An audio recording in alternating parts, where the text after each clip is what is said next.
ಮಂಗಳವಾರ ಬೆಳಗ್ಗೆಯ ಮಾಹಿತಿ.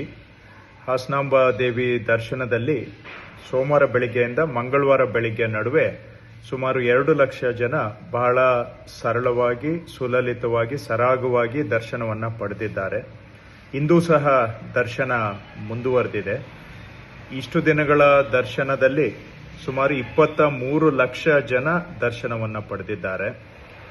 300 ರೂಪಾಯಿ ಟಿಕೆಟು ಮತ್ತು 1000 ರೂಪಾಯಿ ಟಿಕೆಟು ಈ ವರ್ಷ ಇಲ್ಲಿಯವರೆಗೆ ಸುಮಾರು 3,40,260 ಜನ ದರ್ಶನವನ್ನು ಪಡೆದಿದ್ದಾರೆ.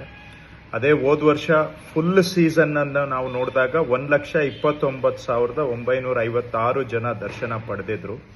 ಸೊ ಇಲ್ಲಿಯವರೆಗೆನೆ ಹೋದ ವರ್ಷಕ್ಕಿಂತ 3 ಪಟ್ಟು ಸರಾಸರಿ ಜನ ದರ್ಶನವನ್ನ ಟಿಕೆಟ್ ಪಡ್ಕೊಂಡು ಪಡೆದಿದ್ದಾರೆ.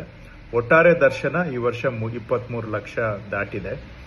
ಇಂದು ಮಂಗಳವಾರ ಮಧ್ಯಾಹ್ನ 2 ರಿಂದ 3:30 ನಡುವೆ ನೈವೇದ್ಯ ಕಾರಣದಿಂದ ದರ್ಶನಕ್ಕೆ ಅವಕಾಶ ಇರೋದಿಲ್ಲ. ಮತ್ತು ವಿಶೇಷವಾಗಿ ಗಮನಿಸಿ, ಇಂದು ರಾತ್ರಿ ಸುಮಾರು 9 ಗಂಟೆಗೆ ಎಂಟ್ರಿ ಗೇಟ್ ಕ್ಲೋಸ್ ಆಗ್ತದೆ ಹಾಗೂ 12 ಗಂಟೆಗೆ ದರ್ಶನ ನಿಲ್ಲುತ್ತೆ.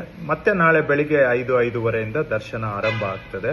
ಬರುವಂತಹ ಸಾರ್ವಜನಿಕರು ಇದನ್ನ ಗಮನದಲ್ಲಿಟ್ಟುಕೊಂಡು ಬರಬೇಕು. ನಾಳೆ ಬೆಳಿಗ್ಗೆ 5:30ರಿಂದ ಸಂಜೆ 7 ಗಂಟೆವರೆಗೆ ನಿರಂತರವಾಗಿ ದರ್ಶನ ಇರುತ್ತೆ.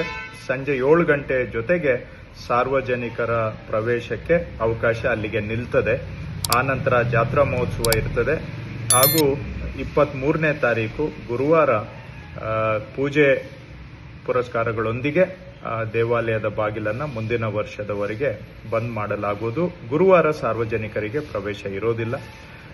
ಇಂದು ಕೂಡ ಬೆಳಿಗ್ಗೆ ಸುಲಲಿತವಾಗಿ, ಸರಾಗವಾಗಿ ದರ್ಶನ ಸಾಗಿದೆ. ಬರುವಂತವರು ಈಗ ತಿಳಿಸಿದಂತ ಮಾಹಿತಿಯನ್ನ ಗಮನದಲ್ಲಿಟ್ಕೊಂಡು ಅದಕ್ಕೆ ತಕ್ಕ ಹಾಗೆ ಸಹಕರಿಸಬೇಕು ಅಂತ ಮನವಿ ಮಾಡ್ತೇನೆ.